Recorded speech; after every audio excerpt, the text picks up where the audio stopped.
नमस्ते, मैं शैलेश। ना ना ना, नमस्कार, मैं शैलेश कुमार। अरे यार, इच्छा इससे अच्छा तो प्रणाम ही ठीक था। तो क्या सही है? नमस्ते, नमस्कार, क्या कहें? नमस्कार, मैं शैलेश कुमार। शैलेश की बात में आपका हार्दिक स्वागत है। यह वीडियो उनके लिए खास है जो भाषण देना चाहते हैं, जो एक अच्छा वक्ता बनना चाहते हैं, जो एंकर बनना चाहते हैं या एक बहुत अच्छी जानकारी रखना चाहते हैं। उन सब के लिए यह बहुत ही महत्वपूर्ण वीडियो है। तो आइए इस वीडियो में हम यह बताने का प्रयास करेंगे, जैसा कि मैंने प्रारंभ में कहा, कि नमस्ते, नमस्कार क्या सही है और नमस्ते और नमस्कार में क्या अंतर है। दोनों सही है या फिर कोई एक सही है और उसका प्रयोग कहाँ कहाँ होता है। आप लोगों में से अधिकतर लोग तो यह जानते ही हैं कि मैं मंच का एक बड़े उद्घोषक के रूप में जाना जाता हूं, और अक्सर लोग मुझसे पूछते हैं कि आपने कहाँ से सीखा है और उद्घोषक या अच्छा वक्ता बनने के लिए क्या क्या करना चाहिए। तो सबसे पहले तो हम जब मंच पर जाते हैं तो अभिवादन से ही शुरू करते हैं, और अभिवादन में हमें नमस्ते या नमस्कार कहना पड़ता है। तो आइए सबसे पहले नमस्ते और नमस्कार से ही प्रारंभ करते हैं कि जब आप कहीं बोलने जाएं, कहीं किसी से मिलें, किसी से अभिवादन करें, तो कौन सा और क्या आपको प्रयोग करना चाहिए। और जैसा कि आपने देखा कि मैं भी कहता हूं कि नमस्कार, मैं शैलेश कुमार। शैलेश की बात में आपका हार्दिक स्वागत है। तो मैं वहाँ नमस्ते क्यों नहीं कहता? नमस्ते का प्रयोग कहाँ होना चाहिए? यह बहुत बारीकी बातें हैं जो अक्सर लोग मिस कर जाते हैं या जानकारी नहीं होती है। सर्वप्रथम अभिवादन से प्रारंभ जब होता है, हम जब किसी से मिलते हैं या मंच पर जाते हैं, तो हम अभिवादन कैसे करें, कहाँ से प्रारंभ करें। वैसे तो विदेशी कल्चर जो हमारा है, उसमें सबसे पहले किसी से हम मिलते हैं तो हेलो कहते हैं और हाथ मिलाते हैं। लेकिन कोरोना काल में यह साबित कर दिया कि हेलो के बदले जो नमस्ते है और नमस्कार है, इसका प्रयोग सर्वाधिक उचित है, और यह हमारे संस्कृति की जीत है। भारतीय संस्कृति सबसे सर्वोत्तम है, यह इसका प्रमाण है। तो आइए अब हम नमस्ते और नमस्कार में अंतर समझने का प्रयोग करते हैं कि कौन सही है, कौन गलत है और कहाँ किसका प्रयोग किया जाना चाहिए। आमतौर पर लोगों को लगता है कि नमस्ते और नमस्कार दोनों एक ही है और दोनों का भाव भी समान है, दोनों का प्रयोग किया जा सकता है और दोनों लोग धड़ल्ले से प्रयोग करते भी हैं। लेकिन दोनों में अंतर है, और उस अंतर को समझने के लिए सबसे पहले इसके मूल में जाना पड़ेगा कि यह आया कहाँ से। तो आइए सबसे पहले हम इसके मूल को समझने का प्रयास करते हैं। नमस्ते और नमस्कार दोनों संस्कृत से आया है और यह तत्सम के रूप में प्रयोग होता है। तत्सम का अर्थ यह है कि जिस रूप में यह संस्कृत में प्रयोग होता था, ठीक इसी रूप में हम हिंदी में भी इसका प्रयोग करते हैं, समान रूप से। और दोनों ही संस्कृत से आए हैं। अंतर कहाँ है? एक में ते का अंतर है और दूसरे में कार का अंतर है। अगर आप इस ते और कार को समझ जाएंगे तो आपको यह भी पता चल जाएगा कि इसका प्रयोग कहाँ पर करना चाहिए और कहाँ पर नहीं करना चाहिए। मैं पूरी बात समझाऊंगा और बहुत सरल शब्दों में समझाऊंगा ताकि आपको पूरी जानकारी हो, एक अच्छा उद्घोषक बन सके, एक अच्छा वक्ता बन सके। लेकिन अभी तक शैलेश की बात को सब्सक्राइब नहीं किया है तो सब्सक्राइब कर दें और लाइक भी कर दें। अब आते हैं एक बार फिर से ते और कार पर। ते का अर्थ होता है तुम्हारे लिए, और तुम्हारे लिए का मतलब है कि किसी खास व्यक्ति के लिए, एक व्यक्ति के लिए। संस्कृत में ते एक वचन में प्रयोग हुआ है, यानी कि नमस्ते हम वही कहेंगे जहां एक व्यक्ति हो, यानी किसी एक व्यक्ति को अभिवादन करना हो, वहां पर हम नमस्ते का प्रयोग करेंगे। अब आते हैं नमस्कार। जैसा कि मैं प्रारंभ में कहता हूं, नमस्कार, मैं शैलेश कुमार।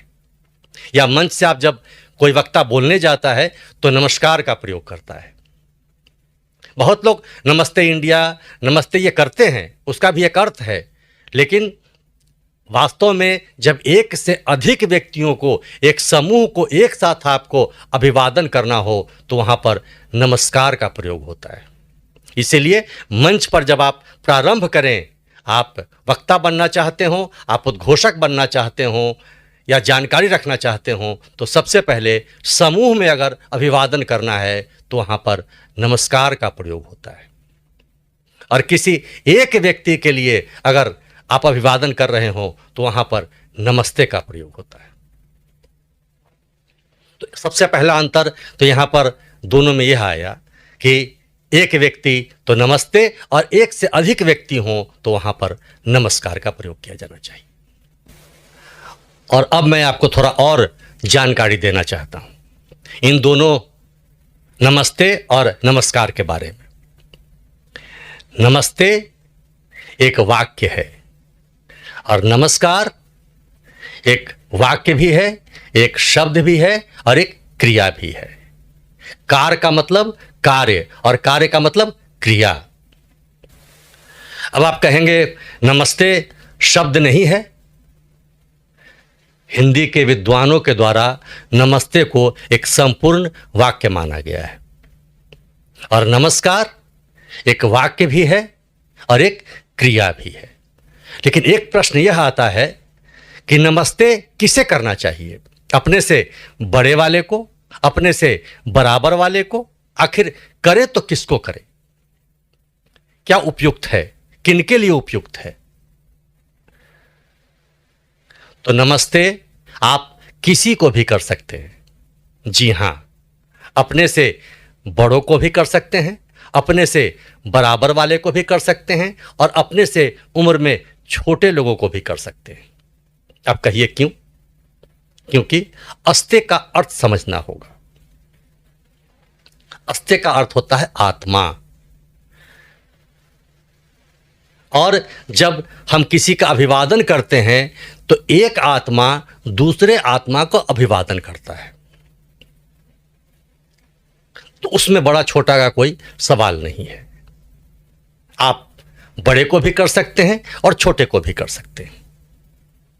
लेकिन हमारे भारतीय संस्कृति में सबसे ज्यादा जो उपयुक्त माना गया है वह तो प्रणाम माना गया है। देहात में प्रणाम भी कहते हैं पांव लागी। यह देशज भाषा है, यानी कि पैर छूने को जिसे पांव लागी कहते हैं। तो बड़ों को ज्यादा उपयुक्त शब्द है वह है प्रणाम। लेकिन आप अगर नमस्ते कहते हैं तब भी गलत नहीं है। और नमस्ते फिर मैं बता दूं, आप छोटों को भी कह सकते हैं, अपने समान वाले को भी कह सकते हैं और अपने से बड़ों को तो कह ही सकते हैं। और जब इतनी बातें मैंने नमस्ते के बारे में बता दी तो नमस्कार के बारे में भी बताना आवश्यक है। नमस्कार 3 प्रकार से किए जाते हैं: कायिक, वाचक और मानस।